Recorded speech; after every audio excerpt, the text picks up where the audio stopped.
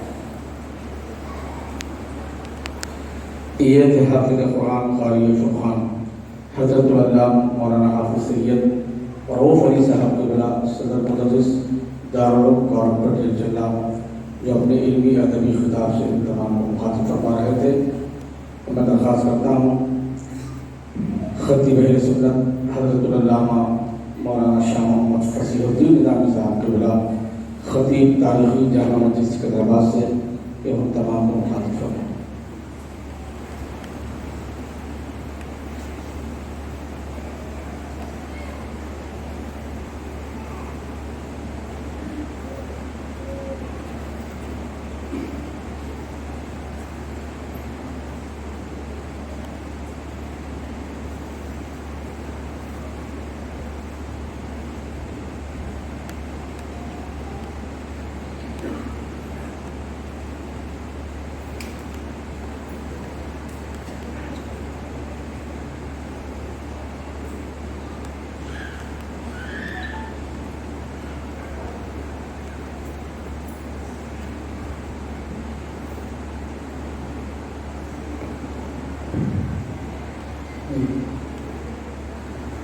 السلام علیکم ورحمۃ اللہ وبرکاتہ.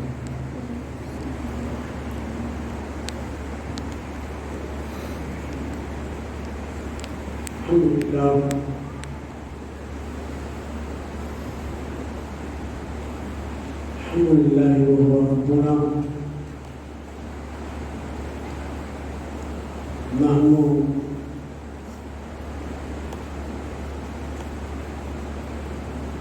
طالبوه فهو مطلوبنا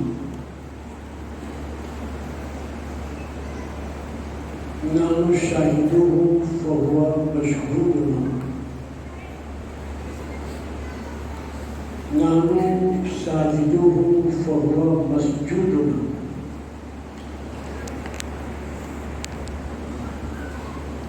وصلاة الله وسلامه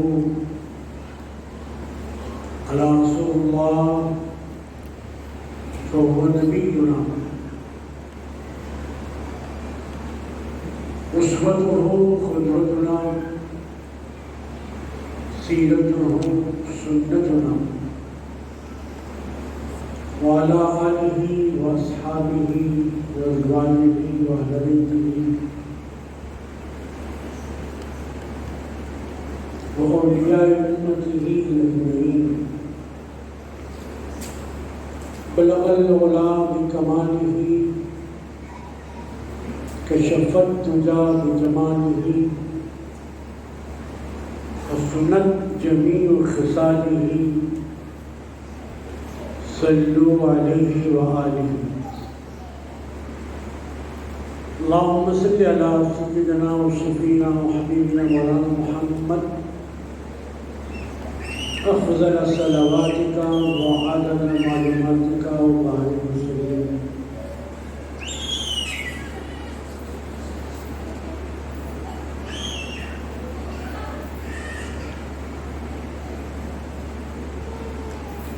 مفکر اسلام حضرت اللہ مولانا قاری سید رؤوف علی قادری ملتانی ادام اللہ ذلہ العلی، پرنسپل عربیہ کالج کورنپیٹا،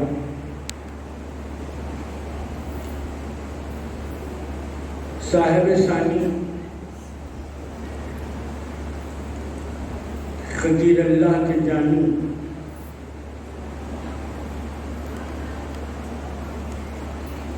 اپنے بابا کی نشانی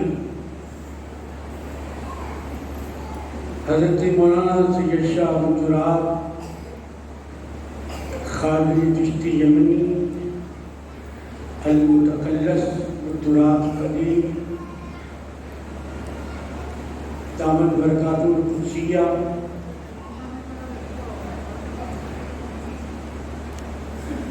زیر سجادہ آستان مدینہ حلقہ شریف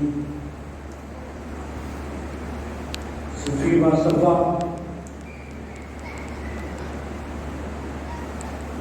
جلوہ پیر کریم شاہ حضرت مولانا سید امان اللہ شاہ چشتی قادری مدد اللہ العالی،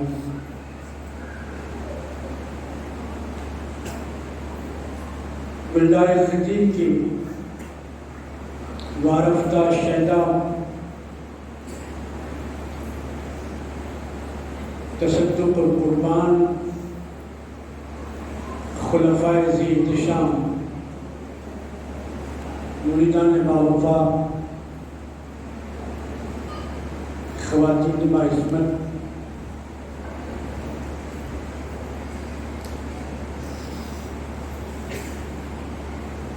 آج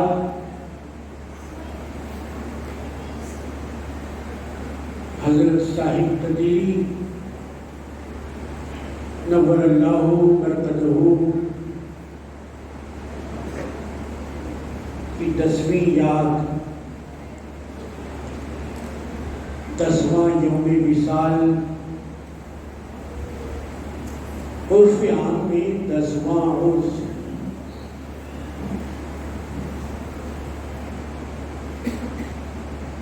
بھول کر یاد نہ کرنا مجھے، بھول کر یاد نہ کرنا مجھے، اور یاد آؤں تو بھول جانا مجھے۔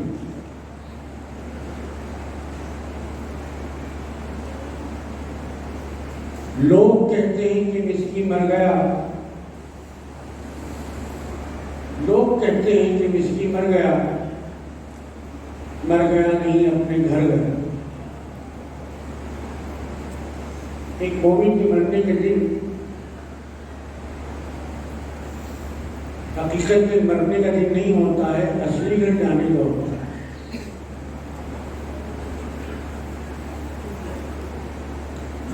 اور آج جو اتنا عظیم اجتماع آستان قدیر میں دکھائی دے رہا ہے، بلا کسی دوارا میں کہا جا سکتا ہے کہ حضرت صاحب قدیری اول کی کرامت ہے اور صاحب ثانی کی حکمت ہے، ورنہ اتنا بڑا اجتماع ہونا حالات حاضرہ کے تحت ناممکن۔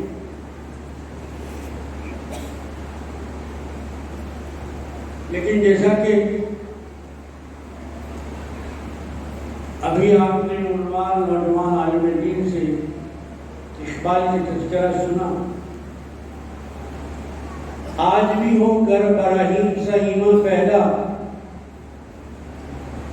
آگ کر سکتی ہے انداز گلستہ پہلا۔ صاحب سے اجازت چاہتے ہوئے تھوڑی سی تبدیلی اس کے اندر کروں گا میں۔ آج بھی ہو گر براہیم سا ایمان پہلا،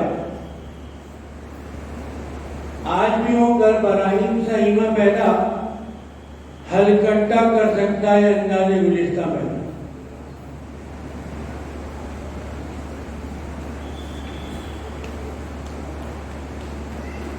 آج ہم یاد منانے کے لیے جمع ہوئے ہیں حضرت صاحب قدیر نور اللہ برکتہ کی۔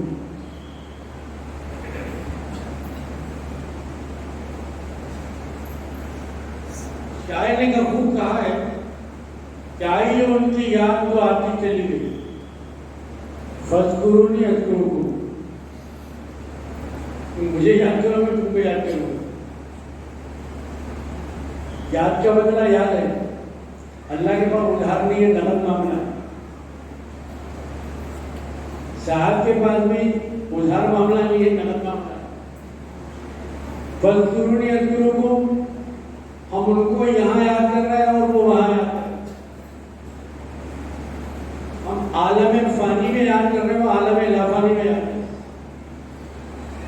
آئی ان کی یاد تو آتی چلی گئی، ہر نقش ماں سوا کو مٹاتی چلی گئی۔ اب جو یہاں بیٹھا ہے اس کے دل میں کچھ اور نہیں ہے، اگر ہے تو صاحب قدیمی۔ اب اس کی نظر میں کچھ نہیں ہے، اگر کوئی ہے تو صاحب قدیمی۔ اب اس کی فکر میں کوئی اور نہیں ہے، اگر ہے تو صاحب قدیمی۔ کیونکہ یہ راز حضرت صاحب قدیمی نور اللہ مرقدہ نے بتا دیا تھا کہ ذکر سے جنت ملتی ہے تو فکر سے جنت والا ملتا ہے۔ ذکر سے جنت ملتی ہے اور فکر سے جنت والا ملتا، مطلب اللہ ملتا۔ یہ ان کی کرامت یہ ہے کہ ہم کو اسم بھی سکھایا، مسمہ کا پتہ بھی بتایا۔ بابا شرف الدین رحمۃ اللہ علیہ کے نام کو آپ جانتے ہیں، حیدرآباد کے اندر سب سے پہلے تشریف لائے۔ سیدنا شاہ الدین سہروردی رحمۃ اللہ علیہ کے خلیفہ 800 سال پہلے آپ آئے۔ 800 سال پہلے کیسے آئے؟ دیکھیں، پیر کامل تھے، مرید صادق تھے۔ پیر ہو تو کامل ہو، مرید ہو تو صادق۔ پیر کامل نے کہا کہ ہندوستان جانا ہے، ہندوستان میں حیدرآباد جانا ہے۔ میری کہا کہ حضور مجھے نہ ہندوستان معلوم نہ حیدرآباد جانا۔ جب پیر کی حکم کی اتنی تابع داری تھی تو رسول اللہ کے حکم کا عالم کیا تھا؟ پیر کی حکم کی مثال نہیں ہے تو اللہ کے حکم کی کیسے تابع داری کی ہوگی؟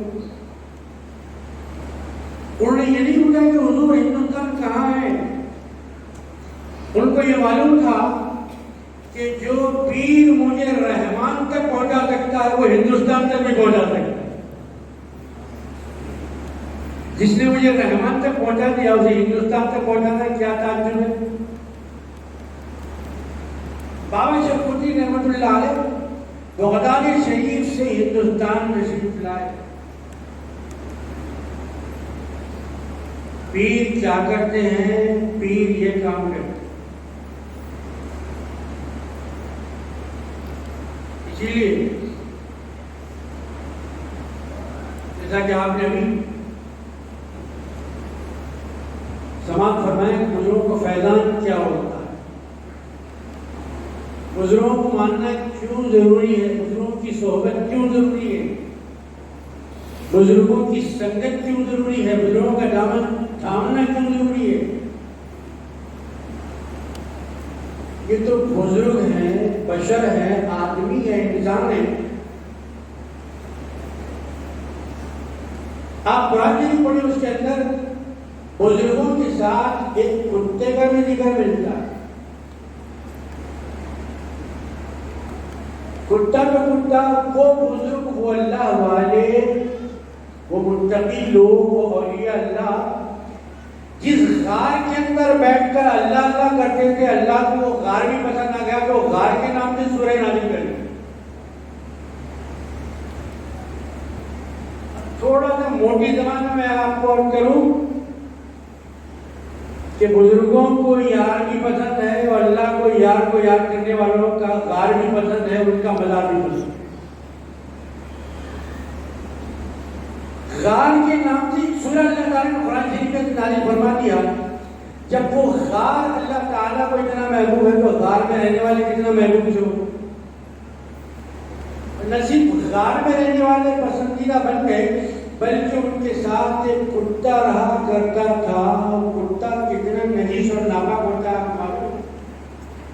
کتے کے متعلق یہ مشہور ہے، اگر کسی برتن میں منہ ڈال لے تو 7 مرتبہ ڈیٹال سے دھونے سے صاف نہیں ہو، لکھ صابن سے دھونے سے صاف نہیں ہو، اس سے 7 مرتبہ مٹی سے دھونا پڑے۔ دیکھ رہے ہیں مٹی کی کیا کرامت ہے؟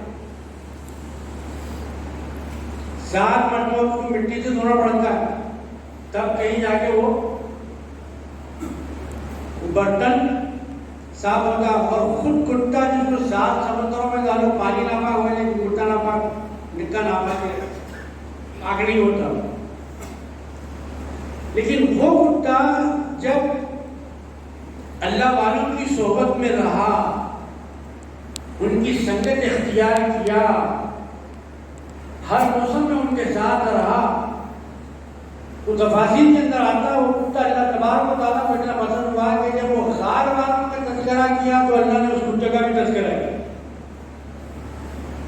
تو اللہ تعالیٰ کی یاد کرنے والوں کی صحبت میں رہنے والا جب کتا ہوتا ہے، اس کا ذکر قرآن میں آتا ہے، اس کے متعلق آتا ہے کہ اللہ تبارک و تعالیٰ قیامت کے دن اس کو آدمی کی شکل میں ڈھال کر جنت میں داخل کر، کتا مبارک ہوا کس سے؟ اللہ والوں سے۔ ابھی دیکھیں کتا جنت میں جا رہا ہے اور انسان اللہ والوں کا انکار کر رہا ہے۔ جب اللہ تعالیٰ نے آدم علیہ السلام کو بنایا تو شیطان نے کہا کہ بھائی سجدہ کرو، تو شیطان نے کہا کہ پروردگار بھلا یہ کیسے ہو سکتا ہے؟ آدم کو بنایا مٹی سے، اور مٹی کو جتنا اوپر اچھالو نیچے ہی آئے گی، نیچے کی، اور آپ کو جتنا نیچے جلاؤ اتنا ہی اوپر جائے گا۔ بھلا نیچے والا اوپر والے کو سجدہ کیسے کر سکتا، یا اوپر والا نیچے والے کو سجدہ کیسے کر سکتا ہے؟ تو اس نے حسد اور جلن میں آ کر حضرت آدم علیہ السلام پر نوبلا تھوک دیا۔ روایت میں آتا ہے تھوک دیا، کہاں تھوکا؟ یہ آدم علیہ السلام کے درمیانی حصے پر تھوکا۔ پروردگار یہ ناپاک تھوک یہاں پہ گرا ہے، تو کہا کہ اس نے مٹی کو وہاں سے نکال لی۔ جب نکال دیا گیا تو اسی کے ناف کا گڑھا پڑ گیا۔ اب پروردگار پھر اس کا کیا بنا دیا جائے؟ کہا اس کا کتا بنا دیا جائے۔ اب جب کتا کاٹتا ہے تو ڈنڈ پہ انجیکشن نہیں دیتے، بمبی میں انجیکشن دیتے ہیں۔ اس بات سمجھ گیا؟ بمبی میں انجیکشن دے دیتی، یہی حکمت۔ تو ایسا کتا اللہ والوں کی صحبت میں رہ کر پاک بن رہا ہے، اور کچھ لوگ اللہ والوں کا ذکر ناپاک کر کے ناپاک بن۔ حضرت صاحب خدیجی رحمۃ اللہ علیہ کہتے ہیں ان لوگ ناپاک نہ بنے بلکہ پاک لوگوں کی صف میں آئیں۔ آپ بڑے قسمت والے ہیں کہ پاک بنانے والا ایسا بھی آپ کو ملے گا، کہ خود بھی پاک تھا اور چاہتا کہ آپ بھی پاک ہو جائیں، پاکوں میں آپ کا شمار ہو جائے، پاکیزہ زمرے کے اندر آپ آ جائیں۔ نظر بھی پاک ہونا چاہیے اور دل بھی پاک ہونا چاہیے، قدم بھی پاک ہونا چاہیے، قلم بھی پاک ہونا چاہیے، زبان بھی پاک ہونا چاہیے اور زبان کے جو تھوک ہے وہ بھی پاک ہونا چاہیے، زبان بھی پاک ہونا چاہیے، زبان کی بات بھی پاک ہونا چاہیے، ذات بھی پاک ہونا چاہیے، صفات بھی پاک ہونا چاہیے۔ اب یہ جو بزرگ اہل سلسلہ ہیں ان سے جا کے آپ تصدیق کر لیجیے۔ میں نے سنا ہے، میں نے دیکھا نہیں، ایک مقام پر مجلس ذکر ہو رہی تھی فقراء کی، اور فقراء قال ذکر نہیں کرتے بلکہ ضربات رفعیہ کے ساتھ ذکر کرتے۔ ضربات آپ جانتے ہیں نا،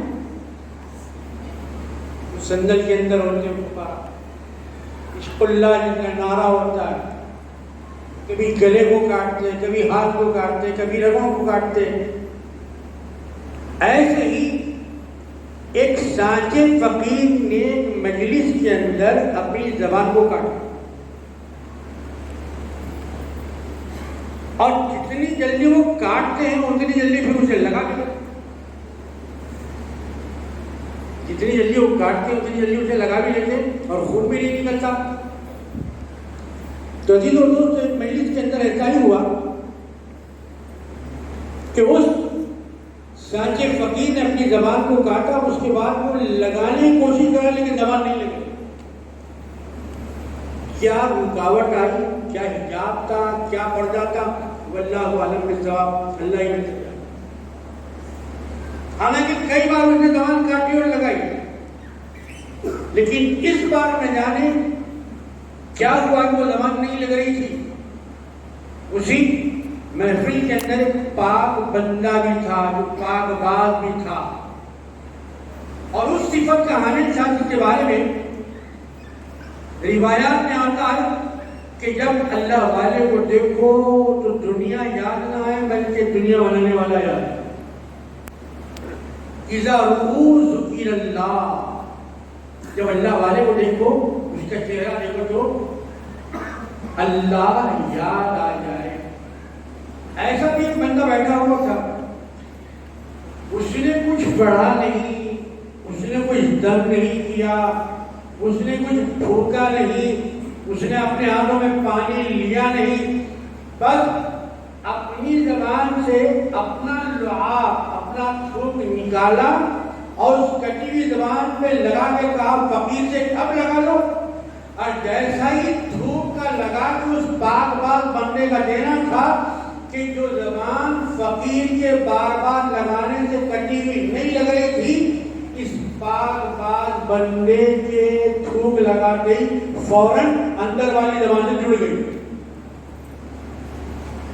یہ کون تھا؟ آپ بزرگ پہلے سلسلہ سے پوچھ لیجئے.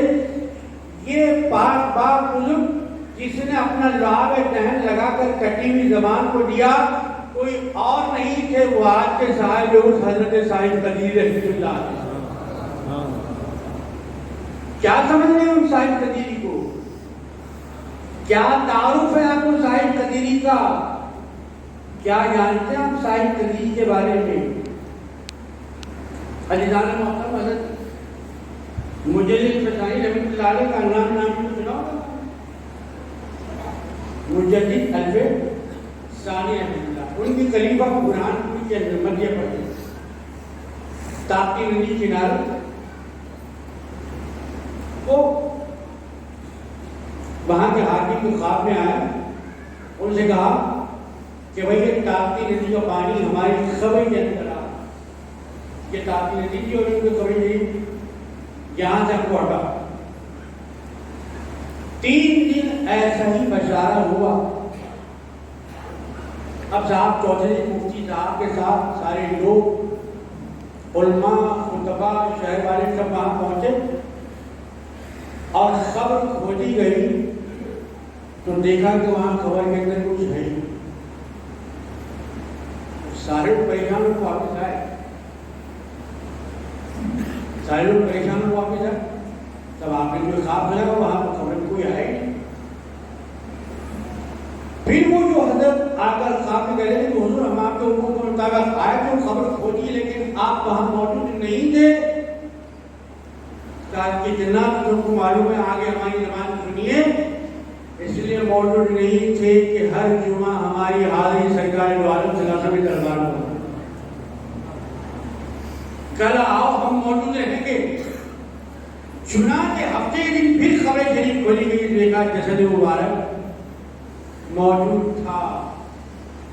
وہاں سے آپ کو اٹھایا گیا اور تاپتی ندی کے بہت آگے نئی خبر کھولی گئی اور پھر وہاں آپ کو دوبارہ سپرد لہر کیا.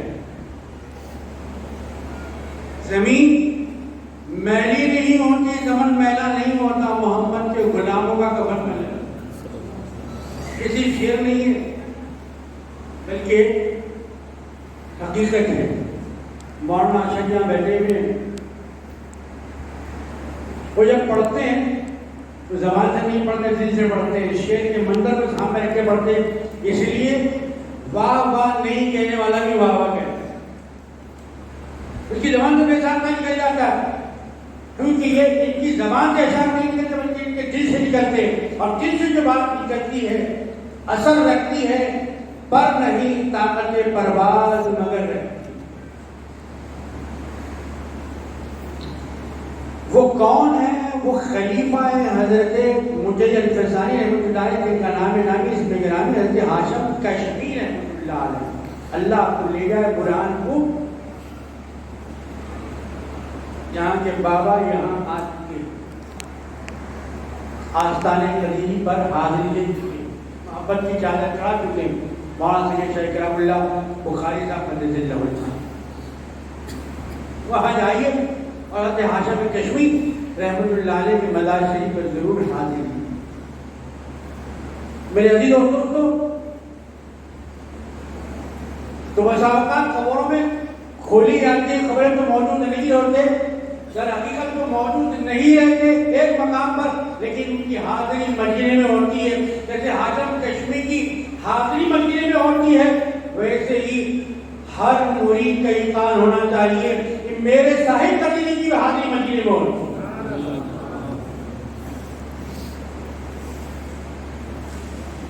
مکان کی زینت ڈیکوریشن سے نہیں ہوتی، مکان کی زینت تو مکین سے ہوتی۔ اس لیے اللہ والے بزرگان دین جب تک زندہ ہیں پھول پہناتے ہیں، اور جب تیرے زمین چلے آتے ہیں پھول چڑھاتے ہیں۔ خوشبو سے تعلق ان کا نہیں ٹوٹتا، اگر تعلق ٹوٹ جاتا، ختم ہو جاتا، وہاں کچھ موجود نہیں ہوتا، تو پھر حضور پاک علیہ السلام کے اس فرمان کا مطلب کیا ہوگا؟ جب قبرستان سے گزرو تو کہو السلام علیکم یا اہل القبور۔ جب وہاں کوئی ہے نہیں تو بھی کس کو سلام کر رہے ہیں؟ مٹی کو سلام کر رہے ہیں کیا؟ کڑیوں کو سلام کر رہے ہیں؟ گنبد کو سلام کر رہے ہیں؟ نہیں، یا اہل قبور۔ قبر کو ٹیکا نہ دو، اس سے اہل قبر کو تکلیف ہوتی ہے۔ حاضری دینے کے لیے آؤ، قرآن خوانی کرنے کے لیے آؤ، فاتحہ پڑھنے کے لیے آؤ، تو قبر کے سرہانے سے نہ آؤ، پائنگی سے آؤ۔ یہ طریقہ بتایا گیا۔ خبر کو کھوجلو مت، اگر خبر کے اندر کوئی ہے نہیں تو پھر کس کا احترام ہو رہا؟ وہ لوگ جو یہ کہتے ہیں کہ مٹی مٹی میں مل گیا، جب مٹی مٹی مل گئی تو مٹی کو سلام کرنے کا حکم ہو رہا ہے میرے بھائی۔ سورہ یاسین پڑھنے کی توفیق نہیں ہوتی، جن کو توفیق اللہ نے بتائی اس کے اندر آپ پڑھیے گا، یا ویلنا من بعثنا من مرقدنا ھذا۔ ارے بھائی کیا ہو گیا ہم کو؟ کہ کس نے ہم کو اٹھا دیا؟ ہم تو بڑے مزے سے سو رہے تھے۔ کہاں سو رہے تھے؟ اپنی مرقد میں سو رہے تھے۔ قبر کا ایک نام مرقد ہے۔ مرقد کہتے ہیں آرام کرنے کی جگہ۔ دنیا کہی ختم ہو گیا وہاں کچھ نہیں، قرآن میں تو آ رہا ہے وہ وہاں آرام کر رہا ہے اور نیند کے اندر ہے۔ کیا وہی لمحہ کس نے کہ قیامت کا سر بھوکا جائے گا جب اٹھیں گے؟ ہم تو بڑے مزے کی نیند سو رہے تھے، بھائی ہمیں کس نے اٹھایا؟ بھی اندر سے کون اٹھ رہا ہے جب کچھ نہیں ہے وہاں پر؟ کوئی ہے نا، تبھی تو اندر سے اٹھ رہا ہے۔ اسی لیے اہل سنت و جماعت کا عقیدہ ہے کہ ہم مٹی کو سلام نہیں کرتے، ہم اہل قبور کو سلام کرتے۔ ہم قبر جو والے کو جو اندر موجود ہے اور وہ اللہ کے رسول کا عاشق ہے اس کو ہم سلام کر رہے ہیں، مٹی کو سلام نہیں کرتے ہیں، بلکہ اہل قبور کو سلام کرتے ہیں۔ میرے عزیزوں اور دوستوں، اور جو پیر کامل کا مرید ہے جب سلام کرنے کے لیے جاتا ہے تو پھر اس کے کیا کہنے، اس کو جواب ملتا ہے لیکن وہ سننے کے قابل نہیں۔ تو آج حضرت صاحب قدیری رحمت اللہ علیہ جنہوں نے دیکھا ہے اس بات کی گواہی دے لی، مبالغہ آ رہی کی ضرورت ہی نہیں ہے۔ صاحب قدیری رحمت اللہ علیہ کی جو سیرت تھی بلا مبالغہ سیرت النبی کا نمونہ تھی۔ اس